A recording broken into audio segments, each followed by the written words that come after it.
Hello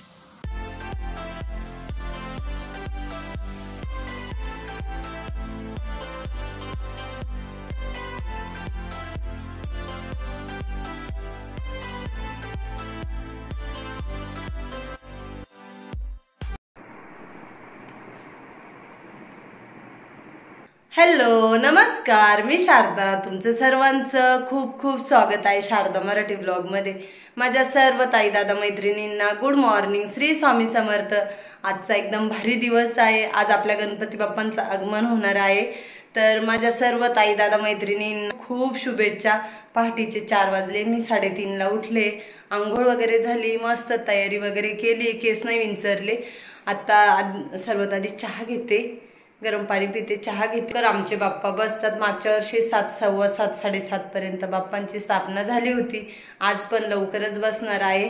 तर मी उठले, बाकीची सर्व काही मंडळी झोपेली, त्यांना 5, सव्वा 5, 5:30 कडे उठवील आणि आता मी ना कामाला सुरुवात करते. तर चला व्हिडिओ शेवटपर्यंत बघा आणि पुन्हा एकदा तुम्हाला आणि तुमच्या पूर्ण कुटुंबाला गणेश चतुर्थीच्या माझ्याकडून आणि माझ्या पूर्ण कुटुंबाकडून खूप खूप शुभेच्छा. ते बघा पहाटेचे 4 वाजले, 4ला पण 5 कमी आहे. ह्या भाजीचा आहे ना आज गणपती बाप्पांच्या नैवेद्यासाठी खूप मोठा मान आहे. तर याला आहे ना आपण 21 भाज्या म्हणतो. तर इथं आहे ना सर्व प्रकारच्या त्या भाज्या असतात. तर त्या थोड्या थोड्या करून असं पावशर वगैरे देतात. तर इथे ना त्या भाजीला मी आता फोडणी देऊन घेते. लाल तिखट, हळदी पावडर, धना पावडर आणि बाकीचं दुसरं काही टाकलेलं नाही. लसूण पण टाकलेलं नाही आहे. म्हणजे आपण जर एखादा असं काही भाज्यांमधला प्रकार टाकला ना तर तो जास्त होऊ शकतो. कोथिंबीर पण टाकायची नाही, तिच्यात आहे ना तीच कोथिंबीर. तर चवीनुसार मीठ टाकलं आहे, व्यवस्थित भाजी मिक्स करून घेते. लाल तिखट जरा कमी टाकले, त्याच्यामध्ये हिरवी मिरची पण होती 21 भाज्यांमध्ये. तर छान आता मिक्स करून देते. थोडंसं पाणी टाकते कारण वेगवेगळे प्रकारच्या भाज्या आहे. काही भाजी पटकन शिजेल तर काही भाजी लवकर शिजणार पण नाही. तर त्याच्यामुळे ना थोडं का होईना पण पाणी टाकायलाच लागेल. पाणी टाकते आणि कमी गॅसवर झाकण ठेवून ना व्यवस्थितपैकी ही भाजी शिजवून देते. तर हिच्यात आता ना काहीच टाकायचं नाही, फक्त शेंगदाण्याचा कूट टाकणार आहे, बाकी दुसरं काहीच टाकायचं नाही. कोथिंबीर पण टाकायची नाही. तर आता ना इथे मी भाजी घालून दिली आणि चहा घ्यायला बसते. चहा घेते, त्याच्यानंतर कामांना सुरुवात करते. इथं थोडंसं पीठ भिजवून घेतलं आहे. 21 मोदक बनवायचे आहे आणि नैवेद्यासाठी ना 2 पुरणपोळ्या बनवायच्या आहे. मग बाकीचं जेवणासाठी ना पुरणपोळ्या वगैरे ते नंतर बनवणार आहे. पण आता मला खरं म्हणजे गणपती बाप्पांचा नैवेद्य तयार झाला पाहिजे. तर कढईमध्ये पाणी घेतलं आहे आणि जी चाळण आहे ना तिला तेल लावलं आहे. तर मोदक चिटकू नये ना त्याच्यामुळे ना चाळणीला तेल लावलं आहे. तर इथं ना 21 मोदक बनवून घेते. तिकडे भाजी पण माझी शिजू राहिली आहे. बाकीचं तांदूळ वगैरे पण काढून ठेवलं आहे भात घालण्यासाठी.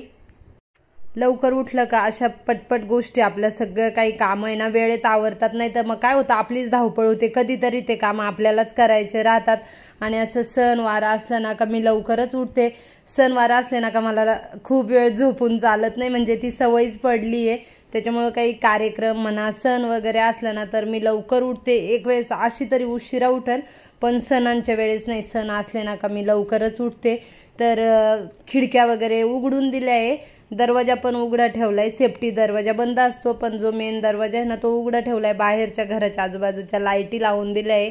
आमच्यावरती आहे ना संस्था आहे, तर तिथं पण गणपती बाप्पा आहे 1.5 दिवसाचा. म्हणजे माझ्या इथं वरती भाड्याने संस्था आहे, तर त्यांच्या पण 1.5 दिवसाचा गणपती बाप्पा आहे ना, तर ते तिथंच थांबलेले संस्थेवाले. त्यांचा पण बोलण्याचा वगैरे आवाज येऊ राहिलाय. तर वरती संस्थेवाले पण उठले. माझा पण स्वयंपाक चालू. इथे छान अशी भाजी शिजले. फक्त शेंगदाण्याचा कूट टाकलाय, व्यवस्थित मिक्स करते आणि गॅस बंद करते. एक एक स्वयंपाक आहे ना आवरून घेते. आणि एकटीच असल्यामुळं काय होतंय धावपळ होते, सगळं आपल्यालाच बघायला लागतंय. काय हवं नाही ते. त्याच्यानंतर आता गुरुजी येतील तर गुरुजींना हे देणं ते देणं सगळं काही सर्व बघायला लागतं आपल्याला. त्याच्यामुळे एकटा माणूस असल्यानंतर आहे ना अशी काही पूर्वतयारी लवकर काही कामं आवरून घ्यायचे म्हणजे आपलेच वेळेची बचत होते. तर इथं मी ना पिठाचे बॉल करून ठेवलेत आणि आता ना मोदक करायला घेते. एकसारखे केलेत, त्याच्यातून पण पीठ कमी करायचं आहे. तर बाहेरच्या लाईटी वगैरे चालू करून दिले. वरती संस्थेवाले आहे आणि माझं पण आवरलं आहे. मी गणपती बाप्पांचे कमी आवाजात गाणे चालू करून दिले. असं काही सणवार असला ना का मग मला आहे ना म्हणजे असं बसून वगैरे आवडत नाही, शांतता आवडत नाही. काल हरतालिका होती, दिवसभराचा उपवास होता. तरी पण मी पूर्ण दिवस काल सकाळी म्हणजे उठल्यापासून पहाटे 5ला उठले होते तर 11:30पर्यंत तर माझं किचनमध्येच काम चालू होतं। त्याच्यानंतर एका व्हिडिओची एडिटिंग वगैरे केली होती तर मला झोपायला 12:30 वाजले होते। तर आमचे साहेब मला नेहमीच हसतात का असं काही सणवार काही कार्यक्रम वगैरे असलं का माझ्या आस्तुरीला आहे ना एक वेगळीच व्हील पॉवर येते। तर बायकोला आहे ना लाडाने आस्तुरी म्हणलं जातं। तर हे मला नेहमीच हसतात का माझ्या आस्तुरीला आहे ना वेगळीच एनर्जी येते कामाला। सण वगैरे म्हटल्यानंतर आहे ना तिचा उत्साह एकदम वेगळा असतो। तर खरंच मला आहे ना म्हणजे असं सण वगैरे काही असलं ना का खूप छान आणि भारी वाटतं। तर मोदक आहे ना मी एकदा उकडायला ठेवले, उभ्यानीच करीत होते पण मग आता आहे ना जरा बसून करते। उपवास पण आहे आणि उपवासाचं मला असं काही नाही का मग उपवास आहे मग थकवा वगैरे असं अजिबात वाटत नाही, कधी जाणवत पण नाही। पण मग म्हटलं चला बसून मस्तपैकी मोदक बनवूया। आणि तो रनर पण कालच धुतला होता तर तो कालच टाकेले। वरती मोदक उकडतात, भाजी तयार झाली आहे आणि त्याच्यानंतर आहे ना मग नैवेद्यासाठी 2 पोळ्या बनवून घेईल। तर वरती कुकर पण ठेवलाय, त्याच्यामध्ये तांदूळ काढून ठेवलंय, भाताचा कुकर पण लावून देते। एकाच जाळीमध्ये ना सर्व मोदक उकडायला बसले नाही त्याच्यामुळे ना 2 वेळेस उकडणार आहे। तर इथे ना 2 पोळ्या बनवून घेते।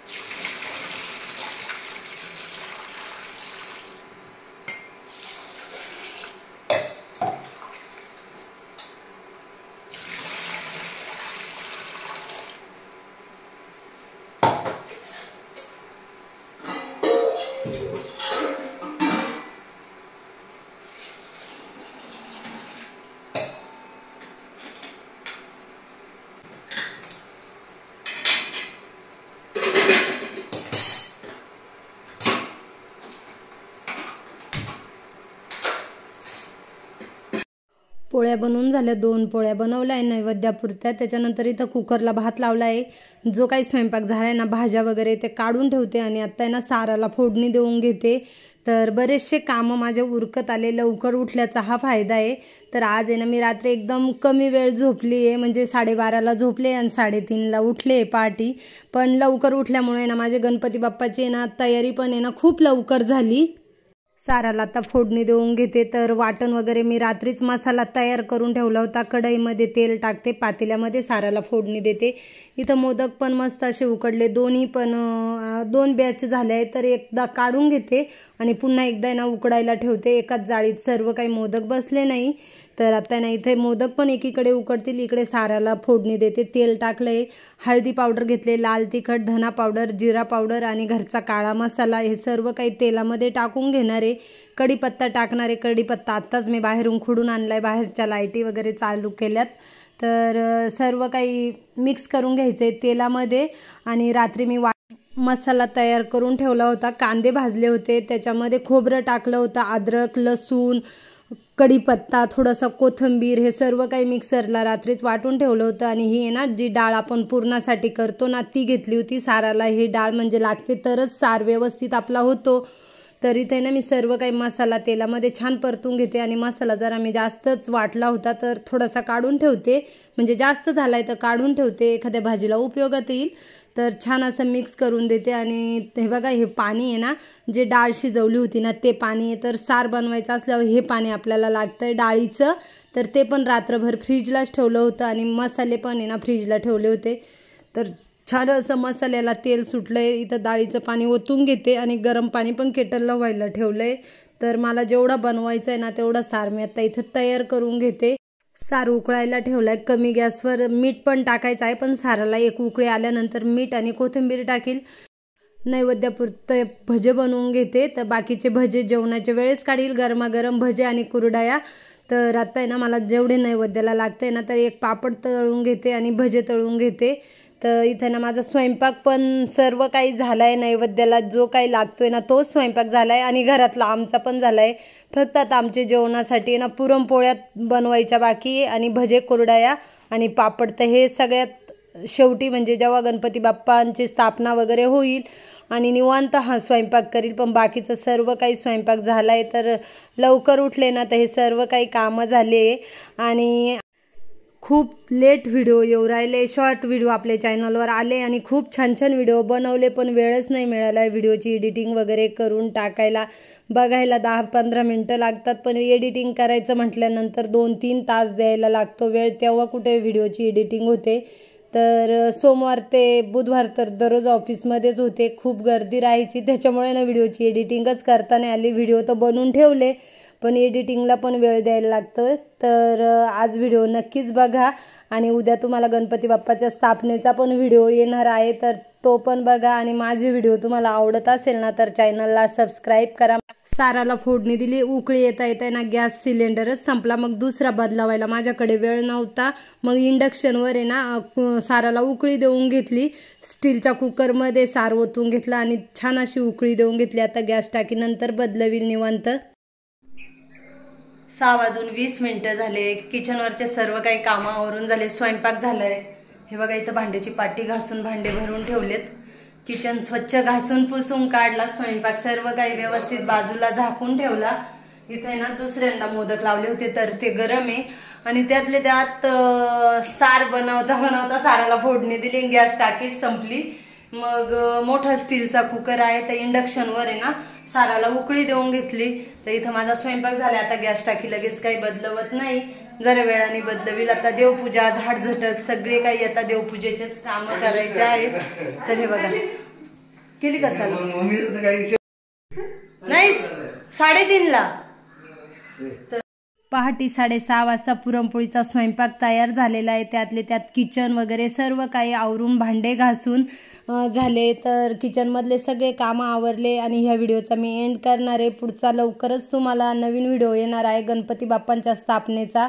तर चला, कसा वाटला आजचा व्हिडिओ कमेंटमध्ये नक्कीच सांगा. व्हिडिओ आवडला तर लाईक शेअर, चॅनलला सबस्क्राईब करा.